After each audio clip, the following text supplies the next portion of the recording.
Welcome to the Leo.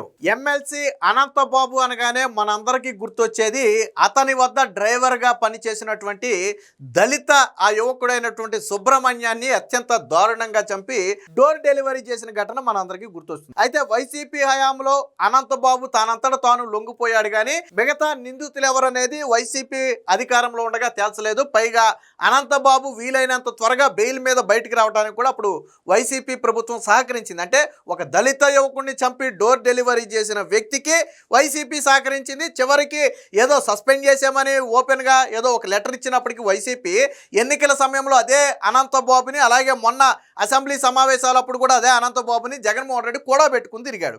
అయితే ఇప్పుడు కూటమి ప్రభుత్వం వచ్చిన తర్వాత గత సంవత్సరం జూన్ జూలై నెలలో ఒక సిట్టును అయితే ఏర్పాటు చేసింది. ఇప్పుడు ఆ సిట్టు ఇన్వెస్టిగేషన్లో మరికొన్ని సంచలన విషయాలు వెలుగులోకి వచ్చాయి. ఏంటి అంటే అనంతబాబుతో పాటు ఈ హత్యలో పాల్గొన్న మరొక వ్యక్తి ఎవరో కాదు, ఆయన భార్య రోజా. సో అనంతబాబు భార్య రోజానే స్వయంగా ఈ హత్యలో తాను పాల్గొనడంతో పాటు అటు ప్రేరేపించటం, అలాగే ఆధారాలు ధ్వంసం చేయటం, ప్రతి అంశంలో కూడా ఆయన భార్య పాత్ర ఉందని చెప్పి నిన్న కోర్టుకు సమర్పించినటువంటి ఆ నివేదికలు అయితే సిట్ అయితే పేర్కొంది. దీంతో ఏటుగా భార్య రోజానైతే పెట్టడం జరిగింది. వాస్తవానికి ఎప్పుడైతే పోలీసులు తనను ఏటుగా పెట్టి నోటీసులు ఇచ్చారో వెనువెంటనే ఆ ముందస్తు బెయిల్కి కోర్టులో అప్లై చేసుకుని ప్రస్తుతానికి రోజా అయితే పరారైపోయింది. ఎక్కడుందనేది ఇప్పటి వరకు కూడా ఎవరికీ తెలియదు. పోలీసులు అయితే ప్రస్తుతానికి గాలిస్తున్నారు. సో ఆ రోజు అసలు 2022 మే 19న ఈ దారుణం జరిగింది. ట్విస్ట్ ఏంటంటే ఆ రోజు అనంతబాబు పుట్టినరోజట.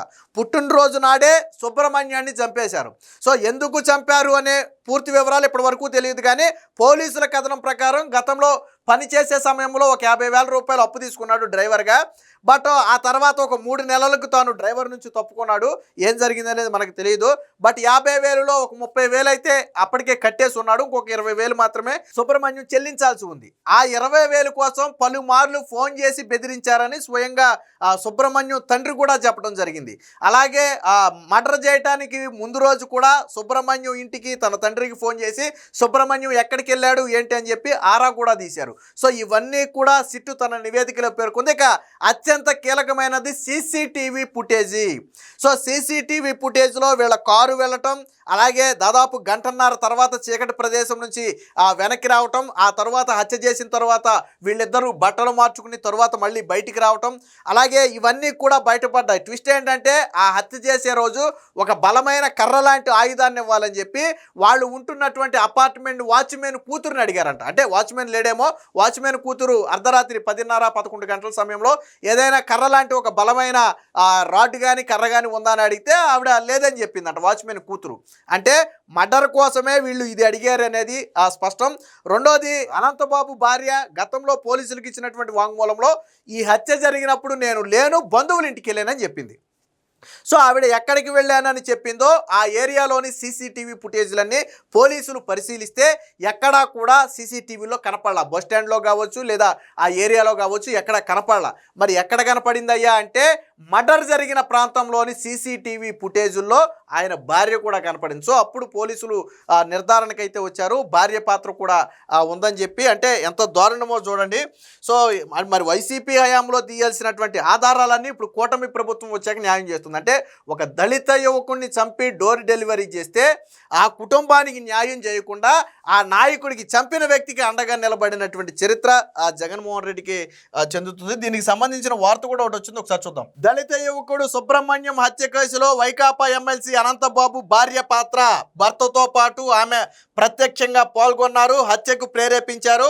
సీసీటీవీ ఫుటేజీల్లో విశ్లేషణ, నిగ్గు తేలిన నిజం అభియోగ పత్రంలో పేర్కొన్న సిట్టు, కోర్టుకు సమర్పించిన అనుబంధ ఛార్జ్షీట్లో పేర్కొన్నటువంటి పోలీసులు. సో ఇది సుబ్రహ్మణ్యం ఫైల్ ఫోటో మనం ఇక్కడ చూడొచ్చు. దళిత యువకుడు వీధి సుబ్రహ్మణ్యం హత్య కేసులో వైకాపా ఎమ్మెల్సీ అనంతబాబుతో పాటు ఆయన భార్య అనంతలక్ష్మి దుర్గ అలియాస్ రోజా కూడా పాల్గొన్నారు. సో అసలు పేరు అనంతలక్ష్మి దుర్గ, బట్ రోజా అని ఎక్కువగా పిలుస్తుంటారు. అలియాస్ రోజా కూడా పాల్గొన్నారు అని సిట్టి తేల్చింది. ఈ హత్యకు ప్రేరేపించడమే కాకుండా ఈ నేరంలో అనంతబాబుకు అన్ని విధాలా ఆమె సహకరించారని చెప్పి నిర్ధారించి దానికి అంటే ఆ తరువాత ఆధారాలు ధ్వంసం చేయడంలో కావచ్చు, పోలీసుల నుంచి తప్పించుకోవడంలో కావచ్చు, కేసును మిస్లీడ్ చేయడంలో కావచ్చు, ఇలా అన్ని వ్యవహారాల్లో కూడా అనంతబాబు భార్య పాత్ర ఉంది అనేది సిట్ అధికారులు చెప్పినటువంటి వార్త. అసలు ఏం జరిగింది అనేది కూడా ఒకసారి చూద్దాం. సీసీటీవీ కెమెరాను విశ్లేషించిన సమయంలో హత్య ఘటనా స్థలంలోనూ ఆ తర్వాత కూడా దేహాన్ని తీసుకెళ్లే వాహనంలోనూ అలాగే ప్రధాన నిందితుడైన అనంతబాబుతో కలిసి ప్రయాణించినట్లుగా నిగ్గు తేలింది. ఈ కేసులో ఈమెను ఏటుగా చేర్చారు. హత్యకు ప్రేరేపించడం, ఆధారాల ధ్వంసం వంటి నేరాభియోగాలను అయితే ఇందులో మోపడం జరిగింది. సో ఈ కేసులో దర్యాప్తు జరిపిన సిట్ అధికారులు ఈ మేరకు రాజమహేంద్రవరం ఎస్సీ ఎస్టీ కోర్టులో అయితే దీనికి సంబంధించి చేయడం జరిగింది. వాస్తవానికి వైసీపీ హయాంలో దీన్ని నిర్లక్ష్యం చేస్తే గత ఏడాది జులైలో ఒక సిట్టును ఏర్పాటు చేసింది కూటమి ప్రభుత్వం. అంటే ఒక దళిత వ్యక్తికి అన్యాయం జరగకూడదు, ఆ కుటుంబానికి న్యాయం చేయాలనే ఉద్దేశంతో దాని మీద సిట్ ఏర్పాటు చేస్తే ఇప్పుడు దీని ఆధారాలన్నీ కూడా బయటకు వచ్చాయి.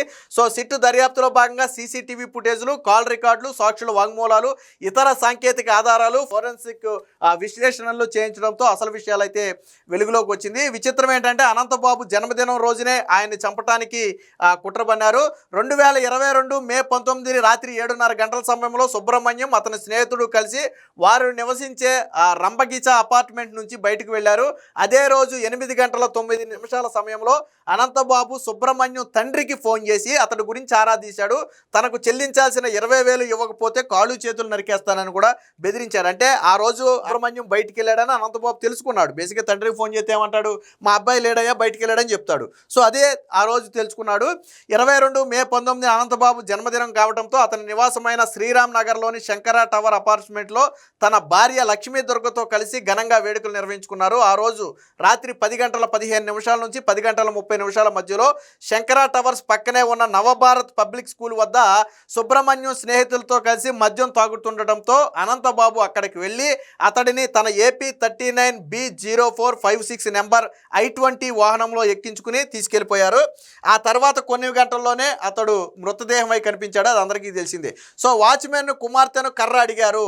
సో అనంతబాబు అలాగే ఆయన భార్య లక్ష్మీ దుర్గ వాళ్ళ అపార్ట్మెంట్లో ఉన్నటువంటి వాచ్మెన్ని రాత్రి 10:20 నుంచి 10:22 మధ్య సెల్లార్లోని వాచ్మెన్ గదిలోకి వెళ్ళిన లక్ష్మీ దుర్గ వాచ్మెన్ కుమార్తెను కర్ర ఇవ్వాలని అడగగా కర్ర లేదని చెప్తే ఏదో ఒకటి తీసుకురావాలని చెప్పి ఒత్తిడి కూడా చేశారని చెప్పి తేల్చారు.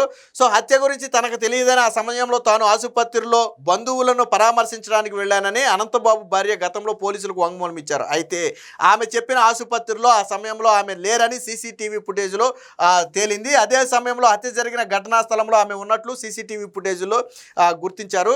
అంటే మొత్తంగా హత్య ముందు తర్వాత కూడా వాళ్ళు దుస్తులు మార్చుకుని బయటకు వచ్చిన ఘటన. అంటే A to Z ఈ హత్యకు ఇద్దరూ కలిసి కుట్ర పన్నారు. డ్రైవర్ని చంపాలి అని ఇద్దరూ కలిసి కుట్ర పన్నే ఆ రోజు బయటకు వెళ్ళాడు అని తన తండ్రి ద్వారా, సుబ్రహ్మణ్యం తండ్రి ద్వారా తెలుసుకున్నటువంటి అనంతబాబు తన కారులో ఎక్కించుకెళ్ళి ఒక నిర్మానుష్య ప్రదేశానికి తీసుకెళ్లి చేశాడు. దానికి సంబంధించిన వార్త కూడా ఇక్కడ ఉంది చూడండి ఒకసారి. సో అనంతబాబుకి చెందిన ఏపీ 390456 నెంబర్ I-20 కారు 2022 మే 19 రాత్రి 10:37 సమయంలో కాకినాడ వివి కుమార్ గెస్ట్ హౌస్ వద్దనున్న చీకటి ప్రదేశం వైపు వెళ్ళింది. అక్కడ చాలాసేపు ఆగింది. మళ్ళీ 11:55 సమయంలో వెనక్కి వచ్చింది. 12:05 అక్కడ నుంచి వెళ్ళిపోయింది. దీన్ని బట్టి అక్కడే స్పష్టమవుతుంది. సో 10:30 గంటలకు వెళ్ళిన వీళ్ళు 12 గంటల వరకు అంటే దాదాపుగా 1:20 సుమారుగా అదే నిర్మానుష్య ప్రదేశంలో కారు ఆపారు. సో మనోడు ఆల్రెడీ ఎందుకు అంత ఈజీగా వీళ్ళు చంపగలిగారు అంటే అప్పటికే సుబ్రహ్మణ్యం మద్యం దాగున్నాడు. సో కొంచెం మత్తులో ఉన్నాడు. మామూలుగా అయితే తప్పించుకుని పారిపోయే ప్రయత్నమో కేకలేసే ప్రయత్నమో చేసేవాడేమో. బట్ అప్పటికే కొద్దిగా మద్యం మత్తులో ఉండటంతో గట్టిగా ప్రతిఘటించే అవకాశం కూడా ఉండకపోవచ్చు.